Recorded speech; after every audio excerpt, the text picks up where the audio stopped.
Hi, I'm Jonas, and this is my pitch for Chinese and French.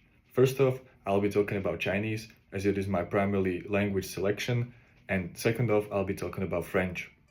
So for Chinese, being able to speak Chinese is something just so unheard of in Europe. However, as an international business student, I just feel the urge to learn at least some signs, some phrases, just being able to withstand some chit-chats in Chinese, as it is one of the most spoken languages worldwide, having over 1.4 billion users.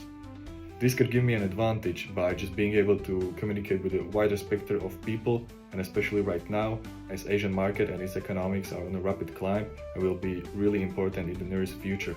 Being able to understand this Asian market can be a key differentiator in internationalization to Asian countries, and Chinese language can be just a gateway to success. Furthermore, during my following years here at Advanced, my goal is to secure myself an internship within the Chinese region just to see how business is handled there, what is the thought process behind their decision making, what do Asian customers like or what they dislike, and so on. Just as a young student, this would give me a head start in my professional career, just to stand out in a crowd full of business students and their stereotypical thinking. And besides its use in a professional manner, I've always liked, let's say, Chinese culture, Chinese holidays, Chinese customs, and especially their cuisine. When I attended my first taster session of Chinese, I just had so many doubts about this language. But when I heard Mr. Sven's explanations about the intonations and the grammar, everything just made so much sense, and I found out that I actually want to learn more. And besides this complicated science, constructing sentences is like really fun to do, and it's quite easy in Chinese. Mr. Sven has cleared any of the prejudices that I had, and I just can't wait to be a part of his class.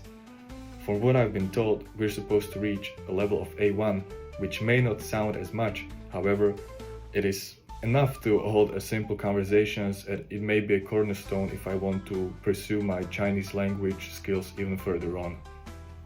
And last but not least, what would this pitch be about if I didn't show you my Chinese capabilities?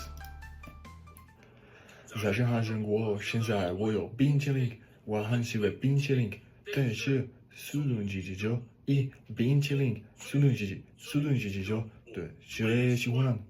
所以现在就因为时间，准备1、2、3，2个礼拜以后，速度有几斤酒？2个礼拜以后，速度有几斤酒？As for French, there is so many business opportunities waiting on us in either in France itself or in French-speaking countries, as French is not only a language spoken in France itself, but in Belgium, Switzerland, Canada, and some parts of Africa.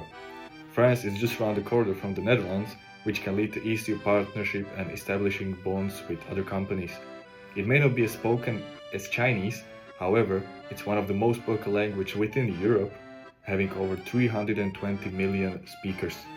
When I heard about the dual degree option during our boarding week, I haven't given it much thought. But as time went by and I've attended few taster sessions, suddenly this idea did not sound so out of this world after all. Being able to obtain 2 degrees from 2 universities within the time span of a normal 4-year plan is something that I could be really proud of. It's not only about the degree, it is about the experience that I could gather during those 2 years, maybe even learn some slick tricks that are maybe even unheard of in the Netherlands. Also, one of my passions are cars, and with French automobile industry being so innovative and so saturated, learning French would be very beneficial for me if I decide to combine my passion with my workplace, resulting in a healthy relationship and with increased productivity. And let's show you my French capabilities as well. Bonjour, comment ça va? Ça va bien. Comment tu t'appelles? Je m'appelle Jonas. Et toi? Je m'appelle Jonas. Enchanté. 1, 2, 3, 4, 5, 6, 7, 8, 9, 10. Rendez-vous, banque, croissant,